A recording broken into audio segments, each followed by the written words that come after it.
Good news, everyone. This is Tech coming directly to you through the power of the internet via the YouTube video sharing platform.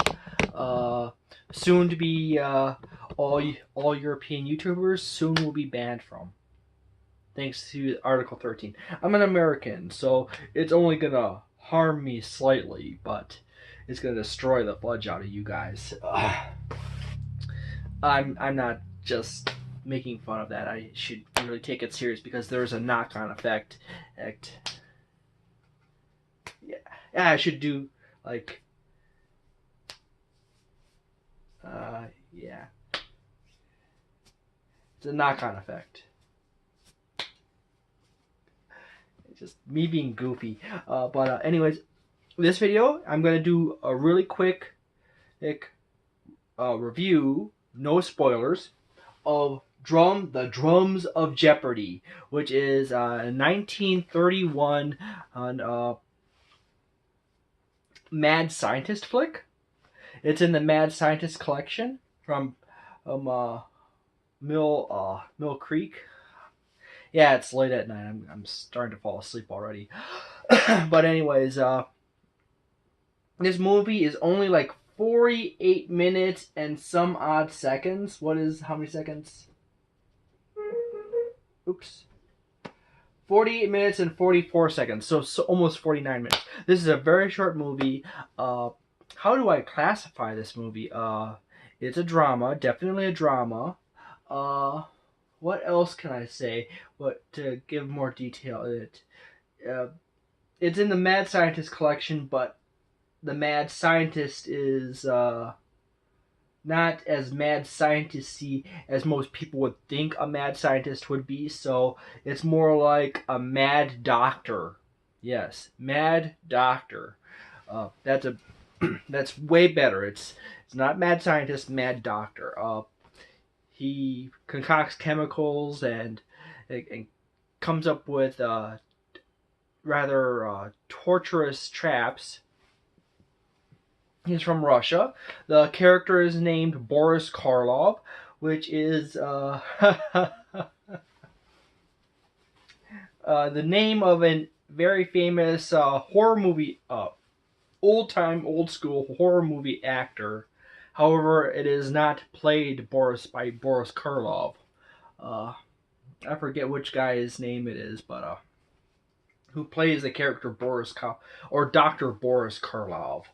But I do say, as far as audio is concerned, the beginning is a little rough on the music. If I turn it on and let it play through, I don't know. I think it's probably the version or the cut I have here. It is from this collection, so keep in mind my reviews also double into the reviews for that. But generally, the audio is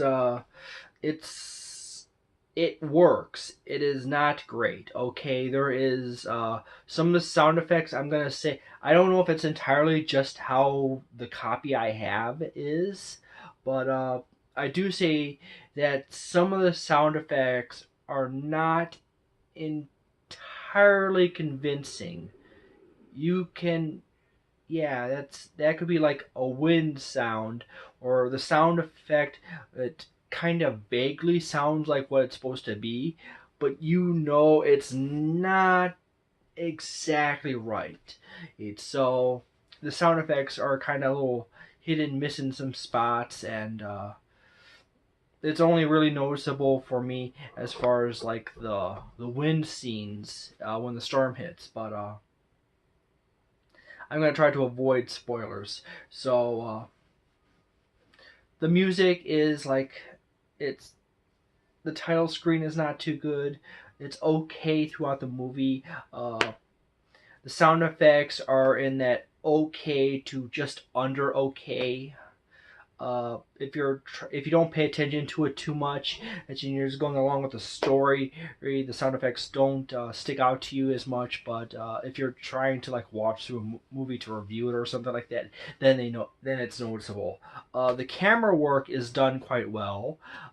They frame all the characters very well. There's some good action scenes. As far as early 1930s movies are concerned. Not a whole lot of active movement of the camera, but the camera frames it very well, and is very well placed for the scenes. You know, center. And if you're curious why I'm always like off center, it's the 3/4 rule. That's what I'm doing with the camera here. And I had this scene in here. I could sit dead center and be dead center in the camera and still have the screen in, but I'm going with what's the 3/4 rule. Okay, I'm like over the center. Okay. So there you go. As far as the acting is concerned, all the actors do a very good job.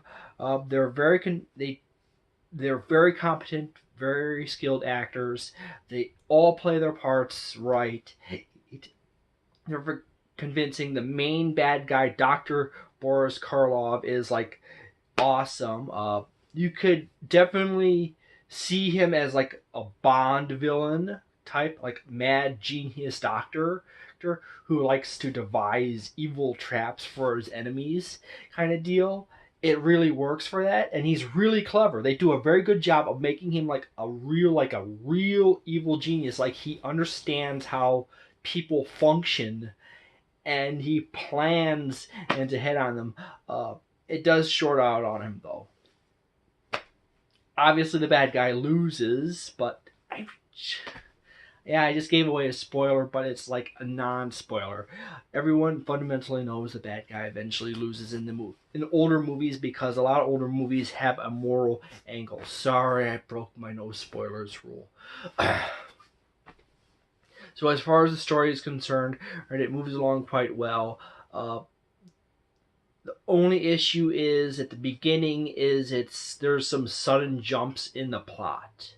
Like you're in one place and then it like seems to jump in time into another place just like that. After the first big one and then the second little jump in there, it all flows along very nicely. As far as my final thoughts on this movie, first and foremost, the title is stupid as all hell. That is a stupid title, because it has literally the imagery and the title make no sense when it comes to the movie. Makes absolute none. As far as that is concerned, it is an okay movie. It's just above okay. If you get this collection, and there's a bunch of good movies on here, you could watch this movie and you could enjoy it. It's not going to be the movie you go to all the time, but you can enjoy it and it's decent. It's not the shining gem of the collection, but it's a good B tier movie, okay? It's an upper B. Not an A tier. Or I'm not like hard recommending it, but I'm saying like it's not something like, oh, it's on, or I happen to be going through the collection and flip this one on. Okay, now I can enjoy watching that. It's a good movie. It's just not awesome. It's not Phantom of the Opera or other classic movies or other ones around this time. There's Phantom of the Opera, and then there's good grief, I'm trying to think of a few other quick ones here. There's a few other good movies from this era, from just before this era and just after this era, that are really good compared to this one. This one is just okay, above okay. Okay, it's between good and okay. Thank you very much for watching. Please consider liking or disliking my video. Please consider leaving comments below or something like that. Thank you very much. And have a wonderful evening. And so long, and thank you for all the fish.